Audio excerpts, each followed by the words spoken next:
My name is Arun Chaganty. I am the head of AI at Eloquent Labs. We're a pretty early stage conversational AI company. Fundamentally, we're building chatbots for customer service.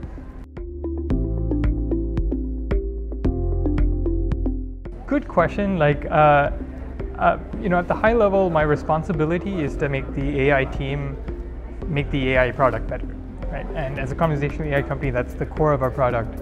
But what that really looks like at the high level is I spend a lot of time defining the problems that we're working on. We see a certain thing that we need to automate or certain customer behavior that we're not able to handle. How do we model that at the high level? And this happens through a lot of conversations with people in the team. Once we've figured out the shape of the problem, we break it up into let's collect data for this. Let's build a model, a baseline model that we can work on. Let's improve it. And then let's look at how it does in practice, observe how people interact with it, and how to make adjustments, so forth. It's a very collaborative story in a startup our size. So it's fun because everyone gets to pitch in, and we have to solve all of the problems from scratch. So I hope that gives you a sense of what we do.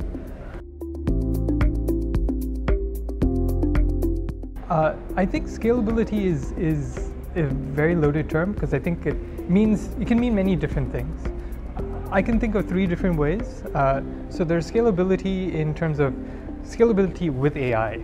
So we're a customer service chatbot company right now, and we want to scale customer service with AI.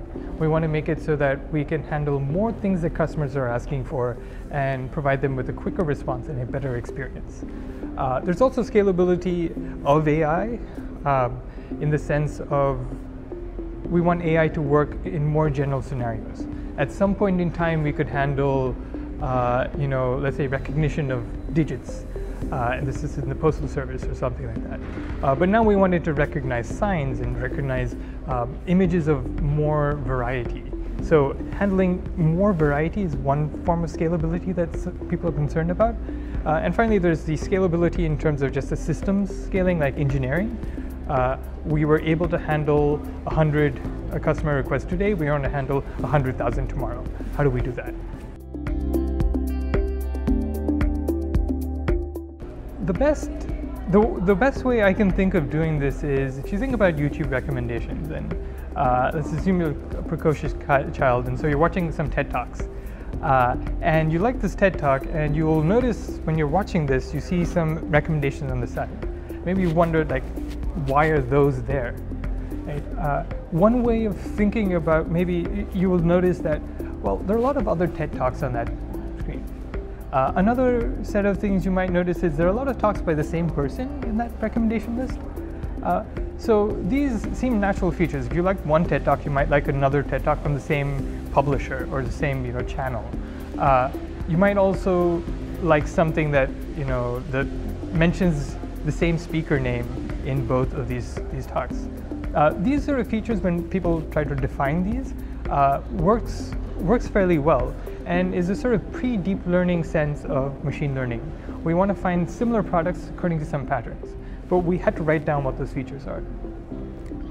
You might also imagine, if you're watching, let's say, a video about a cat, you might see other cat videos that don't really have cat in the name. So somehow YouTube knows that there was a cat in this video and a cat in that video. Now, cat is a great feature to say, okay, I want to match videos with cats together, but it's very hard for anyone to describe.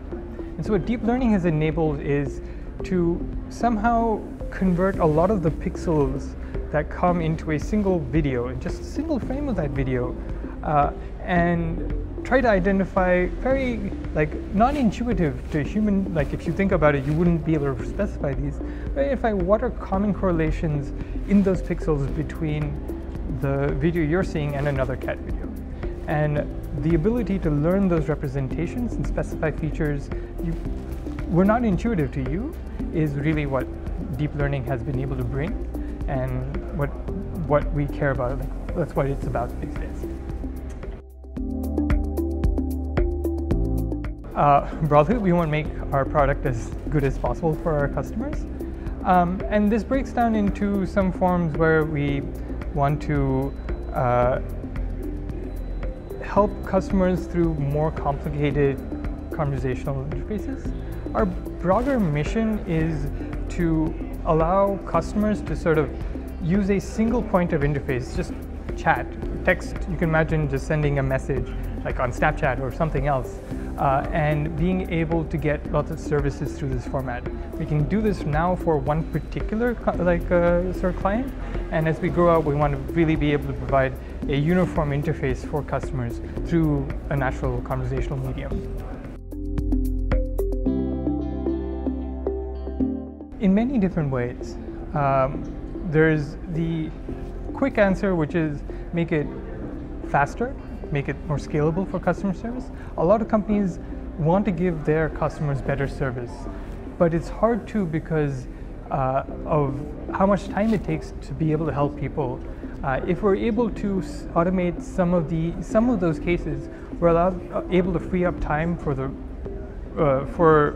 people to really work with customers on all of the harder cases. I think that's like a fundamental element.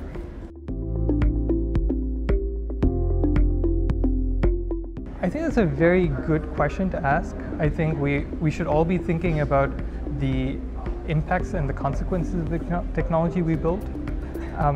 We know on one end there's a positive impact for customers who are able to get their service faster.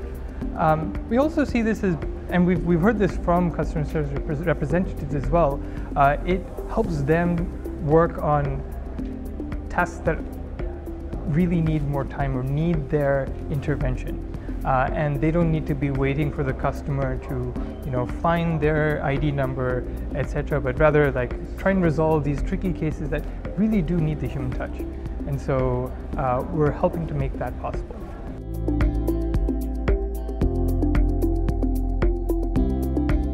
I think the two industries that I'm most interested in, I think customer service is actually really going to be very important because it is a bottleneck for several companies in how they're able to scale because they want to serve their customers well. Two other industries that I think are really important are both healthcare and legal, because these services are things that I think everyone needs but are somewhat priced out of. And if we can help as technology to simply increase the productivity of people and therefore reduce the cost, make it more accessible to people, I think that'll be a win for everyone. I think that really depends. I think AI is going to be very important and it does touch companies in many different ways.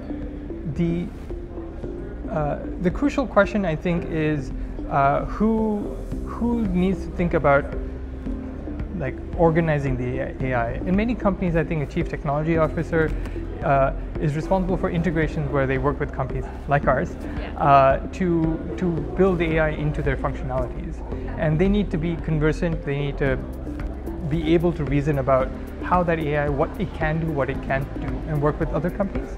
And for companies such as ourselves, where AI is part of the system technology, is directly the one that's delivering the value, for sure we need a chief AI.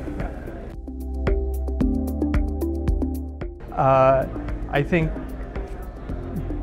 growing faster. We've just signed a client a few days ago, and making things work really well for them. Expanding the team. We have a wonderful set of people working with us right now, and we're looking forward to having more people come join us. And so just onwards and upwards.